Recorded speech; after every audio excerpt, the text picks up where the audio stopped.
संतो महापुरुषों जी प्यार से कहिए धनरिंका जी, बोलिए सतगुरु माता सुदीक्षा शबिंदर हरदेव जी महाराज की जय। सत्संग जी चैनल को सब्सक्राइब करके बेल आइकन को दबा लीजिएगा और लाइक करिएगा, शेयर करिएगा। सत्संग जी आशा करते हैं सत्संग जी आप सभी सतगुरु की कृपा से अपने परिवार के साथ तन मन धन से सारे प्रकार से खुशियों से भरे रहें। सत्संग जी दासिक विचार रखेगा, आशाएं जी परवान करिएगा। सत्संग जी शंकर जी को लोग अवघड़दानी भी कहते हैं, भोले भंडारी भी कहते हैं। सत्संग जी भगवान शंकर का जो कथा मिलती है सत्संग जी शिव पुराण के अंदर, एक ऐसी कि उन्होंने एक ऐसे भक्त को भी दर्शन दिया था जो शिकार केवल करता था, जंगली इंसान था जो केवल उसका काम शिकार करना ही था। एक दिन सत्संग जी उस जंगल में शिकार के तलाश में जाकर एक श्रीफल के पेड़ के ऊपर बैठकर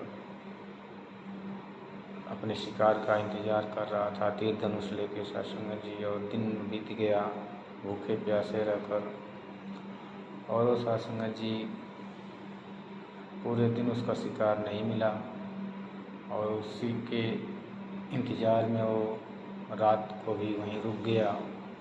और भूखे प्यासे रहकर उसने उस पेड़ पर उसे निद्रा भी आने लगी, और नींद के मारे वो आलसी हो गया। और शीत का महीना था, शिवरात्रि का दिन चल रहा था सत्संग जी। जब कोई पक्षी चिड़िया उस पेड़ पर खड़खड़ाहट करे तो अंदाजे से आंख बूंद कर ही वो तीर चला दिया करता था, और जिस तीर के लगने से पत्ते गिर जाते थे नीचे। सत्संग जी ऐसा करके उसने रात भर में 3 बार ऐसा किया, दिन में भी 2-3 बार ऐसा किया सत्संग जी। इस प्रकार उस पत्ते के ऊपर उसकी बूंदें भी थी। जैसा कि सत्संग कहा जाता है कि भगवान शंकर जी को बेलपत्र बहुत ही प्रिय होता है, इसलिए शिवलिंग के ऊपर जल के साथ बेलपत्र का भी चढ़ाते हैं लोग शिव भक्त। सत्संग जी वहाँ पे पेड़ के नीचे एक शिवलिंग था, बहुत ही प्राचीन, जो पत्तियों से ढका हुआ था, और उसके ऊपर इस शिकारी के द्वारा मारा गया तीर के द्वारा बेल के पत्र उसके ऊपर गिरते थे पानी के साथ। इस प्रकार भगवान ने प्रकट होकर उसे दर्शन दिया और कहा कि मैं तुम्हारे ऊपर बहुत प्रसन्न हूँ, तुमने भूखे प्यासे रहकर मेरे 8 पहर की पूजा की है, जिससे मैं प्रसन्न हूँ, तुम वर मांगो सत्संग जी। तो भगवान शंकर ऐसे वरदानी थे जिन्होंने वर देते समय किसी को ध्यान नहीं देते थे कि वो मेरा हितकारी है या क्या है। सत्संग जैसा कि भस्मासुर ने भी उनको प्रसन्न करके भस्म करने का वर मांग लिया था, रावण ने उन्हें खुश करके वर मांग लिया था। सत्संग जी भगवान शंकर वर देने के लिए जितना ही भोले माने जाते हैं सत्संग जी, लेकिन वो रक्षा भी स्वयं के द्वारा ही करना होता है, क्योंकि मांगने वाला जो मांगता है भगवान खुश होकर उसे तो दे देते हैं, लेकिन उसका परिणाम दुष्परिणाम में बदल जाता है। इसलिए कहते हैं कि सत्संग जी निराकार जो है ये शांत स्वरूप है।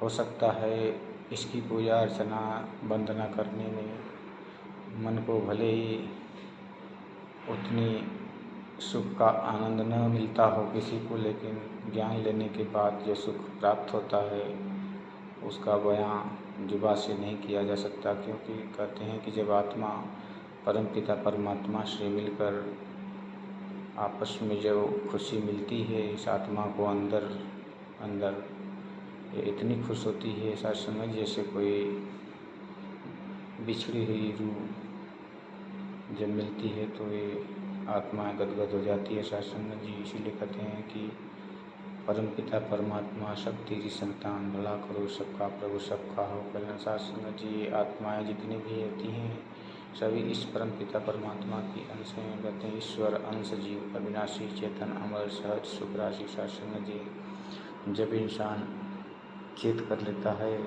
इस जीव को और परमपिता परमात्मा को, तब ये आत्मा परमपिता परमात्मा में मिलकर मुक्त हो जाती है। सत्संग जी प्यार से कहिए धन निरंकार जी।